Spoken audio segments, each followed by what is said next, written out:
Hi, welcome to Quirky Queen's Journals. My name's Kirsten and I have made I'm calling it a patchwork style journal, mainly because I was literally practicing with the sewing machine, so I thought we'll call it a patchwork style. It's the vintage garden one that I started, so I've put some little dangles on the outside. These are little pearls I bought on Amazon. Just watch your hole size. They were a pain to put on. These are little wooden beads that I got in the range. And these are just little bits of the trim that I've used inside. So this is just a little patchwork of the scrapbook papers that I made. That I have put some lace around. I actually preferred it without the lace, but it's meant to be like a little bed sheet. This is a coin envelope that I have aged and torn to make it look like a specimen card for the leaves. So the outside of this, these are from the cookbook that I was making the scrapbook papers with, and I've just cut out areas a bit strategically that you cannot identify what the objects are, but there's some beautiful you know, that's the kind of, what do they call it? Like a tagine type. This is old painted papers from the desk. So this is the tag with the belly band on it that I made. And I've just put some little journaling spots in. They've all just got wee papers on the back. Another wee coin envelope torn to make it look like a specimen. This is lace that I got from Canva. And this is a wee pattern from Canva that I really quite distorted by putting the coffee dye over the top. So I thought it looks like it's faded. It's been sitting out in the sun. I love this. So these are all from Canva. Now this was a particular person, and I think it's, you put in the little @ sign, European image. I will put the link, I will not put the link, I will put the person's name in the description, and you just enter that with the @ sign into Canva and you'll get all these images coming up, and they're absolutely beautiful. It's the same with these flower ones as well. I got them all off that person's bit in Canva. These are just some vintage wallpapers from there. So this is the scrapbook papers that I was making in the last video, I think it was. More journaling spots. Although this is more just to be enjoyed looking at, maybe add something to. And I really should have inked that little bit there. Scrapbook paper, and just put a wee plant there, and there's journaling around it. I have went to town with the sewing on this. So these are the pockets that I made, the vintage garden pockets, and I have hinged them on with material. Now, I learned a big lesson. If you're going to hinge things onto the junk journal, do it at the start, not at the end when you've joined it all together, because that was a hard lesson. So this is the watercolour garden landscape with stencils, journaling spot, just some plants off of Canva, and a little insect chart, because a garden without insects is not a garden. So this is just some curtain voile I bought in B&M. Now I put this on upside down because I'm an idiot. I don't know what happened. This was a disaster. So this is actually, oh, you'll see it, it's coming up. This is from Canva, and this is the scrapbook paper that I made. And this was quite a long pocket, so I just thought I'll just put these in here. And again, in this one, journaling spots, quite a lot actually. That's the back of the paper that I painted. That's the kids' joke book. But I thought, you know, they're like little flashes of flower colours. So kept them. That's the one I did on camera, the watercolour landscape with stencils. And I've made this into a journaling spot. I actually really loved this. This was a small botanical glossy book, and I've done some stenciling over it and a little bit of stamping. And I was testing the stamps. So on the glossy paper, this stamp took quite a while to dry, but it does dry eventually. When I say quite a while, I'm talking it might even have been 2 days. And again, this was when, you know, when you're doing the stencils and then you press over the top. That's what that was. And this was initially just a watercolour patterned paper.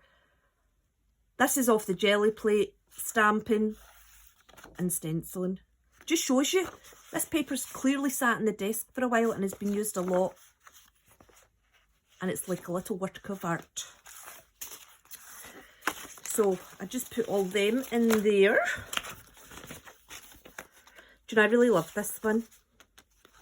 The other ones didn't work out so well, so I didn't do a video on it. I will need to try it again. Anyway, that's them. Oh, and this is just a big pocket I made. I was making photographic ephemera. You know, like trying to make vintage style ones. I've still to do a video on that actually. And I've just mounted it on wallpaper lining paper, my homemade scrapbook paper and a book page. And I think it looks lovely. So, this is quite plain, but I just think in itself it's beautiful and it is a patchwork journal. So, yes, love this.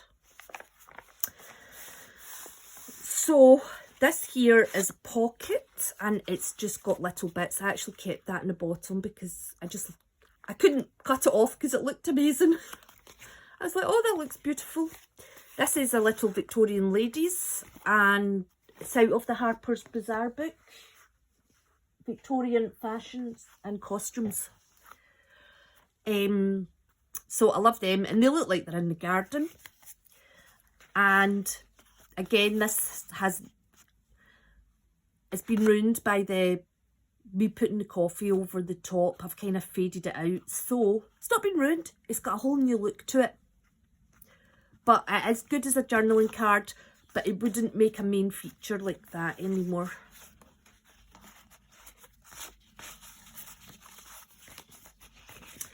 So there you go. And then this is the centre. So I just put it like this through the sewing machine. So it is actually just joined together that way, but I've tied this ribbon round for the dangles and I just felt the navy went really well with the fact I've used navy blue thread. And although this is on the front, this is kind of like the cover and it was really nice with it. So I have hinged that on again. This is just an old top of mine actually that I've cut up. And in here I have another little Victorian ladies journaling spot. This is just a little offcut of the scrapbook paper and I actually put on other wee offcuts, seeing as we're doing a kind of patchwork. And this is a beautiful sepia. I think I put in Vintage Garden actually, came up with that. And I've just put a little bit of gold and ink round the outside of the brown paper. In fact, you can see the gold quite vibrantly there. And I just love it. They just look wonderful. Now, I did have another pocket here, but to hinge it into the journal, unfortunately, I had to make a choice. Do I hinge it in or do I not? So I gave up the pocket. Now in here, just more wee journaling. Oh, that's not a journaling spot. This is just a wee nice thing to look at.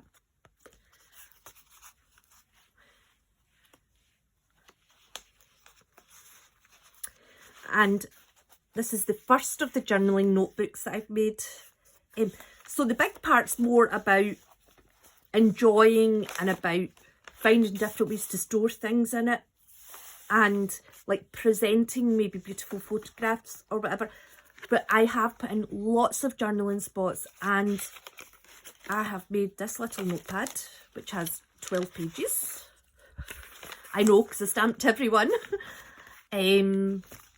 Just did some more stamping on the back. I over stamped in the back.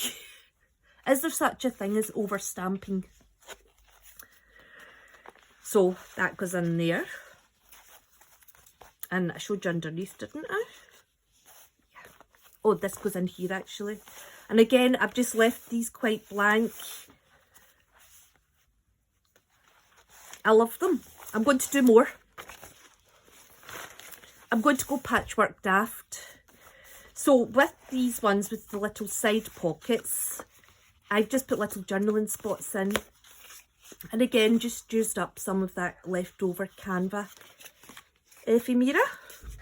So again, I've hinged this one on, and I love this. See, with the paint from the desk, I think some of my favourite papers ever, because this is as well. The brown paper and the white paper are from the desk.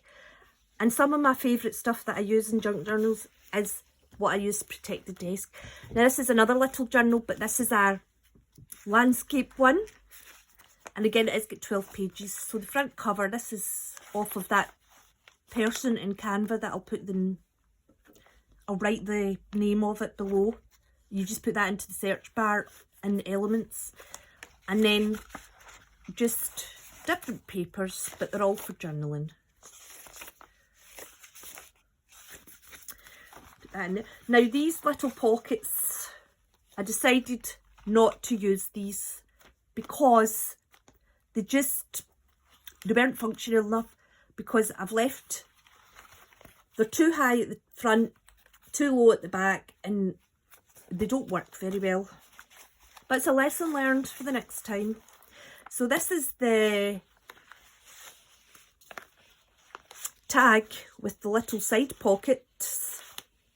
And what I've done is I've just put in secret journaling spots. Again, using my handmade scrapbook paper. So there we go. Oh, I should have inked down there actually. I like to ink the seams. And then they just sit on there. And because they sit on there, they look like they're a feature of the design. They look like a fixture and fitting, not a journaling spot. Again, here. Now, this is the copier paper, and normally I wouldn't leave this like so. However, I just feel that on its own, it just looks so good. And the stitching does make it a lot more resilient. And I thought about doing a trim around the edges, but I actually like the thought of that wearing away with time. And I can always add a trim onto it later. Now this is the little front pocket tag that I made. And I've made a little set of specimen cards. Just little pictures from Canva. And they're there. And they've all got a little journaling spot in the back. Though I do need to ink them up actually. I haven't done that. And that's the back. And it's very sturdy. There's lots and lots of room for more. And I love it, and I think it might be my favourite one yet. I say that every time. But what my plan is now I have the sewing machine, is I've got quite a few journals. I'm going to go back over and see how I can enhance them using the sewing machine, and make sure that anything that needs hinged, I do first. Because this was one of the most, a very frustrating episode. Anyway, oh, and I love this belly band. I don't know if I showed you the belly band either, with my wee bits. Anyway, I hope you enjoyed that, and I hope to see you soon, and take care. And thanks for watching.